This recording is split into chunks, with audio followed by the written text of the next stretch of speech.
पर्यंताणं नमो सिद्धाणं नमो आयर्याणं नमो वज्रायणं नमो लोहि सर्वसाहुणम्। ईकारांत स्त्रीलिंग शब्द स्त्री, स्त्री, स्त्रियौ, स्त्रियः प्रथमा, स्त्रियम, स्त्री, दो रूप बनेंगे। स्त्रियौ, स्त्रियः, स्त्री, इसके भी दो रूप बनेंगे। स्त्रिया स्त्रीभ्याम स्त्रीभिः तृतीया, स्त्रियै स्त्रीभ्याम स्त्रीभ्यः चतुर्थी, स्त्रियाः स्त्रीभ्याम स्त्रीभ्यः पंचमी, स्त्रियाः स्त्रियोः स्त्रियां षष्ठी, स्त्रियां स्त्रियोः स्त्रीषु सप्तमी। हे स्त्री, हे स्त्रियौ, हे स्त्रियः संबोधन। ऐसे ही श्री शब्द है। स्त्री शब्द में और श्री शब्द में कोई अंतर नहीं है।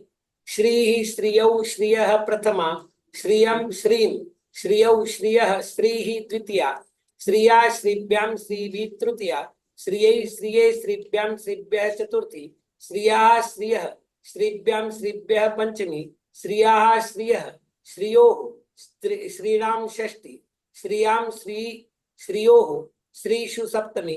हे श्री, हे श्रियौ, हे श्रियः संबोधन।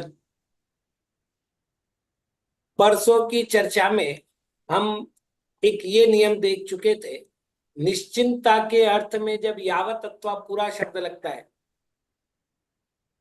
तो हमको लट लकार का प्रयोग करना चाहिए। वापिस एक बात बताऊं, पूरा शब्द का एक अर्थ होता है प्राचीन, लेकिन पूरा शब्द का यहाँ अर्थ होता है निश्चित, यानी कोई संशय नहीं है, जीता ही जीता है। जैसे उदाहरण के लिए, मैं शक्ति के अनुसार तुम्हारे कार्य को पूर्ण करूंगा, ये वाक्य अपन परसों देख चुके थे। वह वीर 7 द्वीपों की पृथ्वी को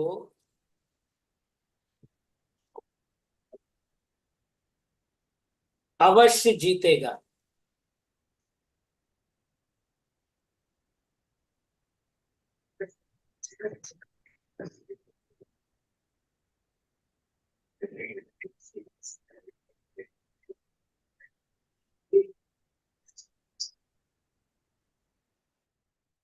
तो यहां पर अवश्य शब्द जो है ये निश्चित बता रहा है, और चूंकि जीतेगा यह भविष्य काल है।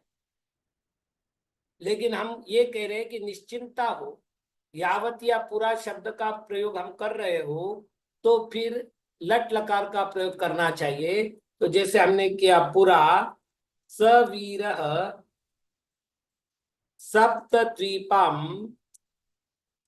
पृथ्वीं जयति। अब आप देख लीजिए, जो अवश्य शब्द है ये हमने हटा दिया है और उसके स्थान पर पूरा शब्द लगाया है।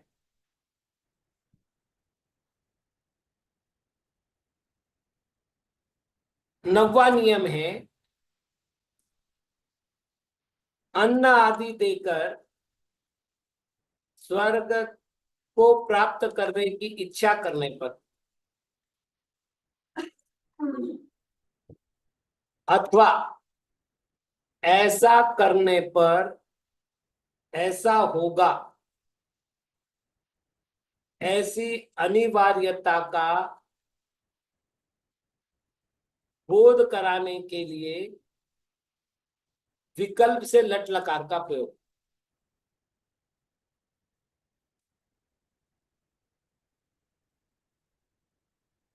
जैसे जो अन्न देता है वह स्वर्ग जाता है, यह अन्नम ददाति सह स्वर्गम याति।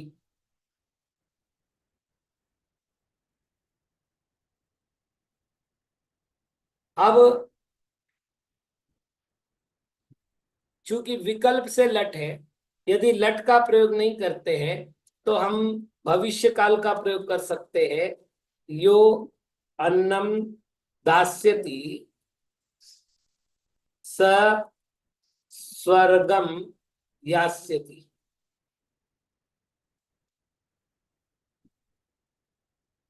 ऐसे ही यदि वर्षा होती है तो मैं बीज वपन करूंगा। अब ये करूंगा जो है वो भूतकाल हो गई। महाराष्ट्र में कहते हैं जरतरची भाषा, भविष्य काल। जरतर की भाषा मतलब ऐसा हो तो ऐसा, इसको कहेंगे सशर्त। तो मतलब बीज वपन तो करूंगा, लेकिन वर्षा होगी तो ही करूंगा, नहीं तो नहीं करूंगा। तो यदि के लिए चेत होता है तो देव चेत वर्षति तर्हि अहम धान्यम वपामि।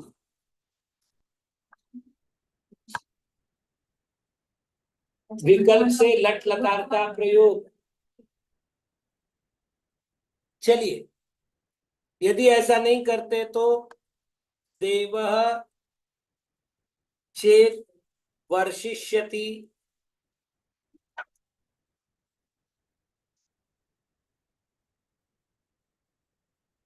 तर्हि अहम धान्यम वप्सामः। वप्सा वप्सामि।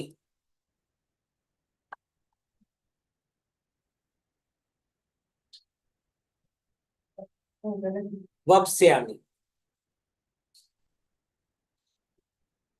तो यहाँ क्या किया हमने वो समझ लीजिएगा। चेत हो गया यदि अर्थ में, और यदि हो गई शर्त। तो यदि वर्षा होती है तो तरही, तो के लिए तरही शब्द हुआ, यदि के लिए चेत, और तो के लिए तरही। तो सीधा हो गया। देव एक बात आपको बताऊं, संधि के नियम की चर्चा में यहां नहीं कर रहा हूं, अन्यथा ये पूरा बदलेगा। देवश्चेत तो द हो जाएगा, विसर्ग का श हो जाएगा, तरही के बाद अहम नहीं आएगा, तरयम हो जाएगा। इस तरह से संधि के नियम आप देख लीजिएगा। मैं यहाँ केवल इतना बता रहा हूं कि क्या व्यवस्था बनेगी। तो चेत लगाने के कारण और तरही लगाने के कारण हम चाहे तो लट लकार का प्रयोग कर सकते हैं। ऐसे ही कदा अर्थात कब, ये अव्यय है।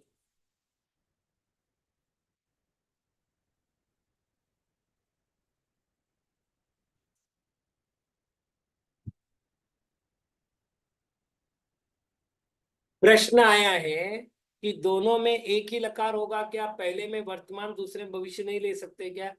पहली बात है, मान लेते हैं कि मैं एक लेखक हूं, मैंने वर्तमान में प्रयोग किया है। मान लो कोई और लेखक है, उन्होंने भविष्य में प्रयोग किया है, तो अर्थ क्या करेंगे।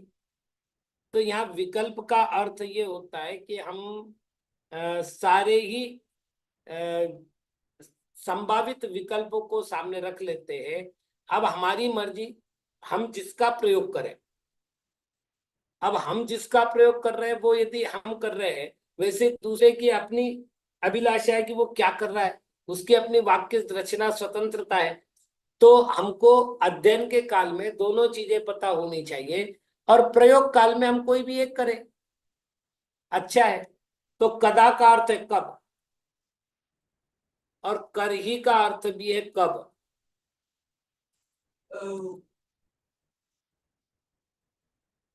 ये योग में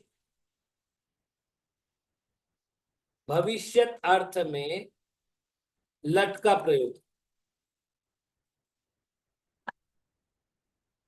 जैसे हमने पूछा कब खाओगे, है ना। कदा, कदा भूंगते, या फिर कर ही भूंगते।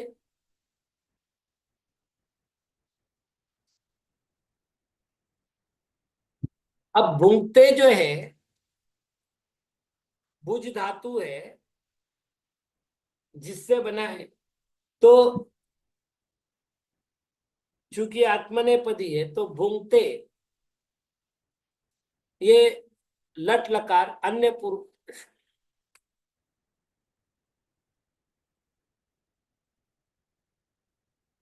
मध्यम पुरुष हुआ। मध्यम पुरुष हुआ। भुंगते ना, तो सेवते सेवते खाओगे तुम आ गया ना, यहाँ मध्यम पुरुष है।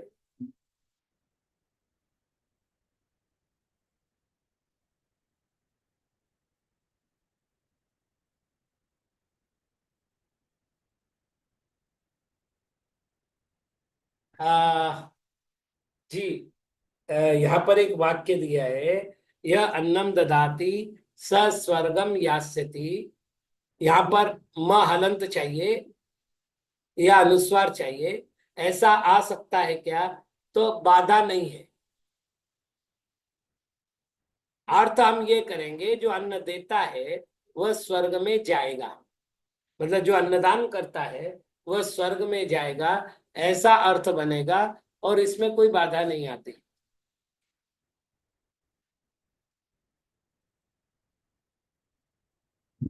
भुज धातु के नेहल दीदी, देखिए पहली बात, आप क्या प्रयोग कर रहे हैं? अब खाद धातु है, बक्ष धातु है, अ, भुज धातु है, इसके अतिरिक्त चर धातु है, ऐसे कई धातु है। तो अर्थ मतलब प्रयोग करने में तो कोई बाधा नहीं आती। अब यदि अपन ऐसा ना करें, क्योंकि ये भी भविष्य अर्थ में जो लकार का लट का प्रयोग है, ये विकल्प से है, तो इन दोनों के स्थान पर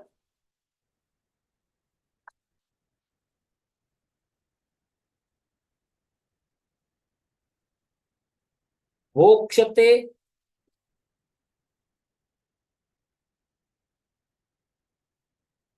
शब्द का प्रयोग होगा,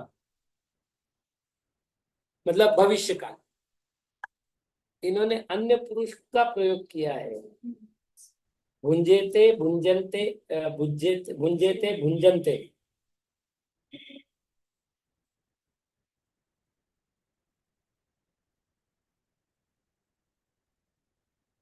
अगला नियम है,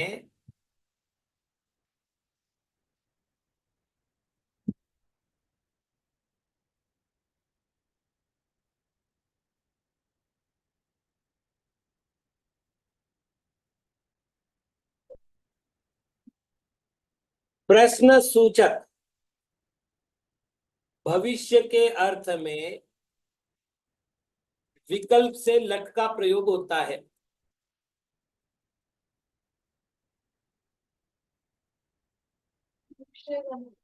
हम्म, भूलते किया इन्होंने, पुस्तक में भी भूलते हैं,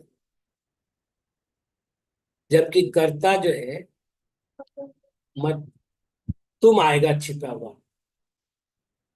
मैं एक बार देख करके वो ठीक है। प्रश्न सूचक यदि भविष्य का अर्थ हो, जैसे हम में से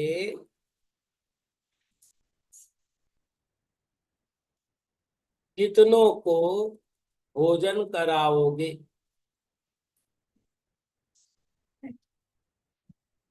तो अस्मासु कम भोजयसी।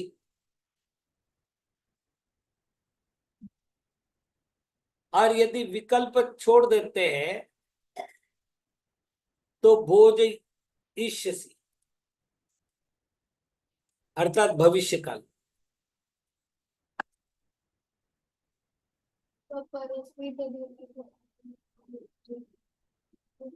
नहीं वो ठीक है, लेकिन बात यह है कि भूख से ही आएगा। कब खाओगे, भूख से ही आएगा। ये भूखते की जगह भूख से करो।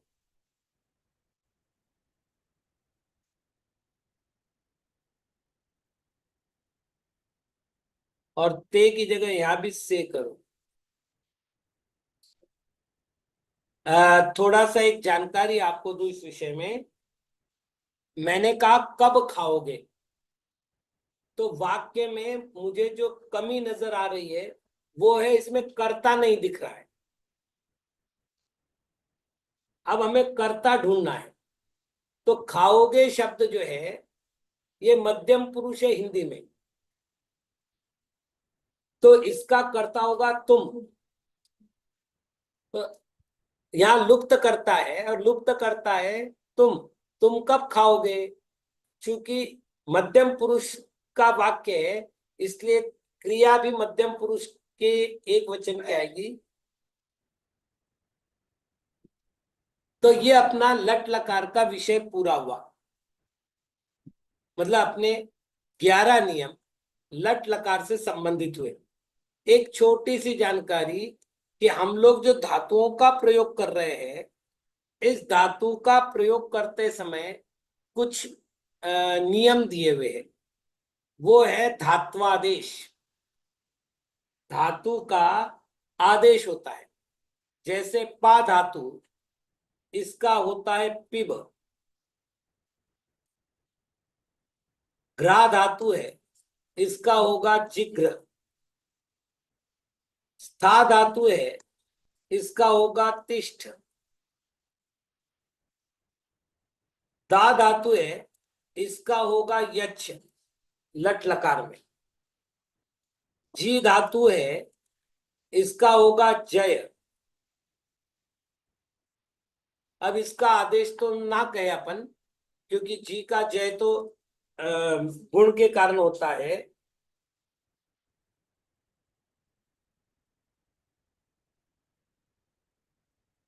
तो ऐसे कुछ धात्वादेश है कि धातुओं के आदेश होते हैं। मतलब मुझे यदि किसी ने कहा कि वह पानी पीता है, तो मैं कहूंगा, जैसे उन्होंने कहा सह जलम पा। मतलब हमको आदेश दिया गया कि आप पा धातु का प्रयोग करो। तो यहाँ कर्ता अन्य पुरुष का एक वचन है, इसलिए मैं इसका पीबत्ती बनाऊंगा, पाबती नहीं बना, पाती नहीं बनाऊंगा। ऐसे ही सह पुष्पम ग्रा, तो मैं लिखूंगा जिग्रति। ऐसे ही स तिष्ठति, सूंघता है। ग्राह का अर्थ सूंघना होता है। और इसी तरह अब दा जो धातु है, इसके विषय में एक बात बताऊं। दा का दा भी प्रयोग होता है और दा का यच्छ प्रयोग भी होता है। ददाति परिगृह्णाति ऐसे श्लोक मिलते हैं। तो ददाति भी आता है, देता है। तो दा का दा प्रयोग हो तो कोई बाधा नहीं है। लेकिन प्राय करके चतुर्थी विभक्ति का प्रयोग करते समय हमने जो भी पुस्तकें देखी बच्चों को पढ़ाने वाली, उसमें दा का यच्छ करके ही प्रयोग किया है। वह ब्राह्मण को मोदक देता है, तो स ब्राह्मणाय मोदकम यच्छति। अब उन्होंने डायरेक्ट यच्छति कर दिया। तो ये थोड़ा सा ध्यान रखने योग्य है।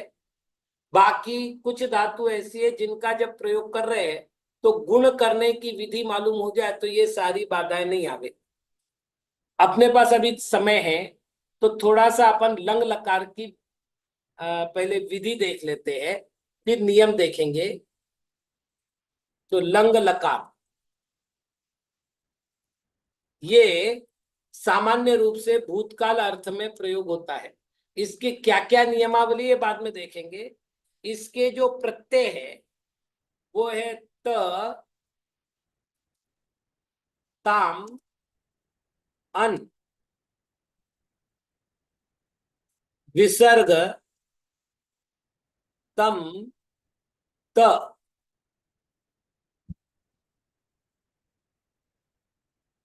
और म व म डायरेक्ट अपन करें म व म। दो तीन नियम अपन पहले ध्यान रखें।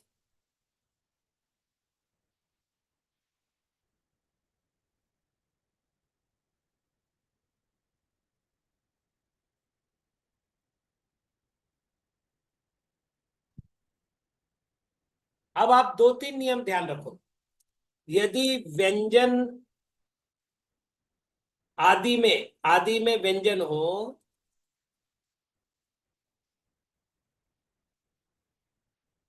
तो धातु से पूर्व आकार लगाना है।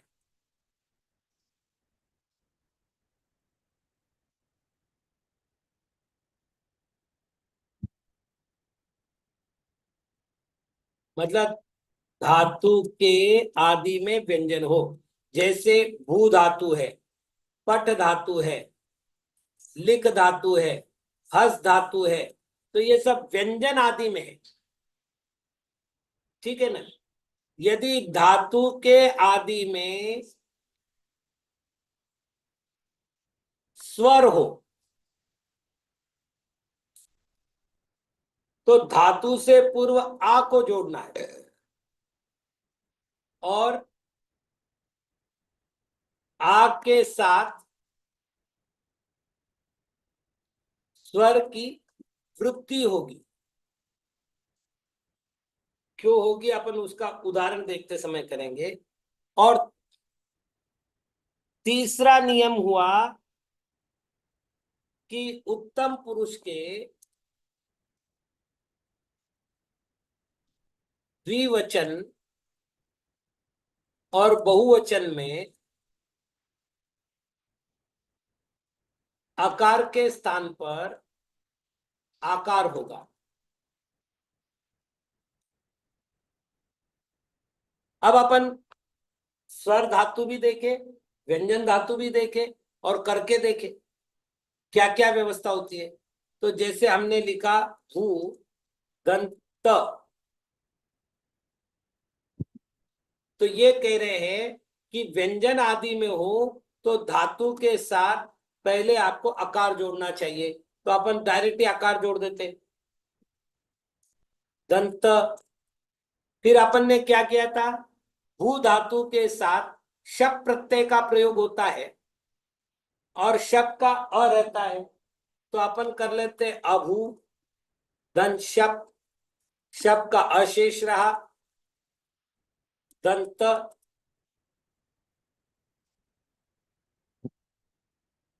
फिर क्या करना है, धातु को गुण करो तो अ और उ का गुण होता है ओ, तो अभो धन अ दंत। फिर क्या करना है, ओ के आगे अ है तो अयादि संधि हो गई ओ का अव, तो भू ए अ भ और ओ की जगह करते औ अ दंत। अब इन सबको मिला दो अभवत। तो अपन क्या करें, त तक की प्रक्रिया को रोक देते हैं, यहां तक प्रक्रिया कॉमन है। तो अपन अब तक क्या करें, ये त के स्थान पर करें प्रत्यय,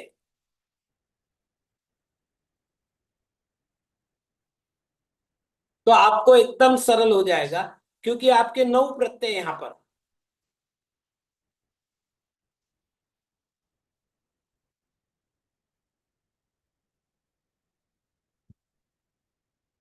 अब आपके पास बचा अभव धन प्रत्यय, और प्रत्यय आपके पास 9 है। कौन कौन से, त ताम अन विसर्ग तम त म व म।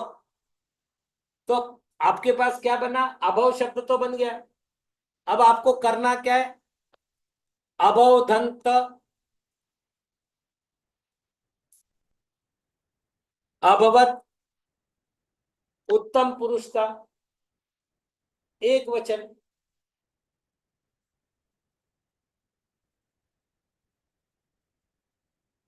अभव ताम,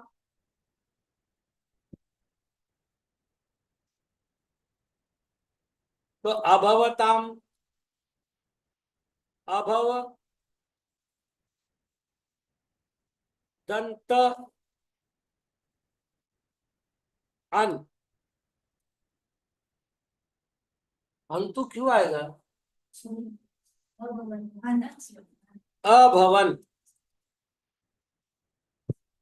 आगे ऐसे ही अभव धन विसर्ग, अभव, अभव दंतम, अभवतम,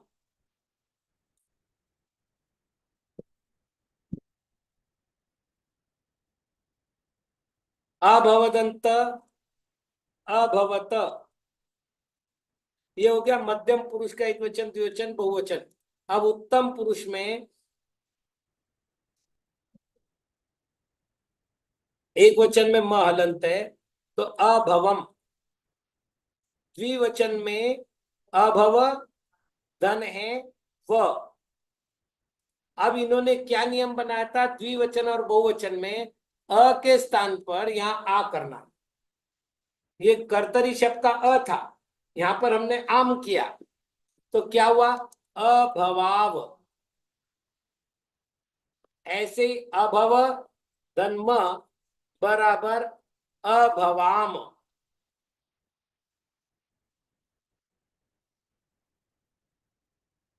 ये हो गए अन्य उत्तम पुरुष का एक वचन, द्विवचन, बहुवचन।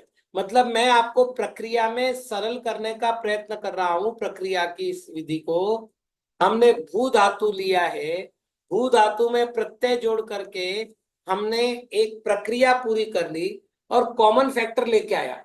और कॉमन फैक्टर के बाद केवल प्रत्ययों को जोड़ना है आंख मूंद करके। एक बात आपसे बताऊं, प्राय करके लट लकार का प्रयोग बहुत सरल है, सहजता से प्रयोग में आता है, लेकिन बाकी लकारों का प्रयोग करने के लिए हमें थोड़ा सा प्रयत्न करना पड़ता है। मतलब रचनानुवाद कौमुदी में क्या किया कपिल देव जी ने, उन्होंने किया कि बोले लट लकार के रूप को लंग लकार में बदलो, लट लकार को जो है लिट लकार में बदलो, ताकि आपको समझ में आए कि इसी वाक्य के धातु प्रयोग कैसे करने। तो ये यदि सामान्य विधि अपन करते हैं तो अपने को धातु विधि समझ में आती है। अब चूंकि यहाँ पर गुण की विधि समझ में आई, तो इसी जगह अपन यदि कोई और धातु लेते हैं तो गुण की विधि समझने में कठिनाई नहीं होगी। इस विषय को अपन थोड़ा सा कल देखते हैं। ओम नमः।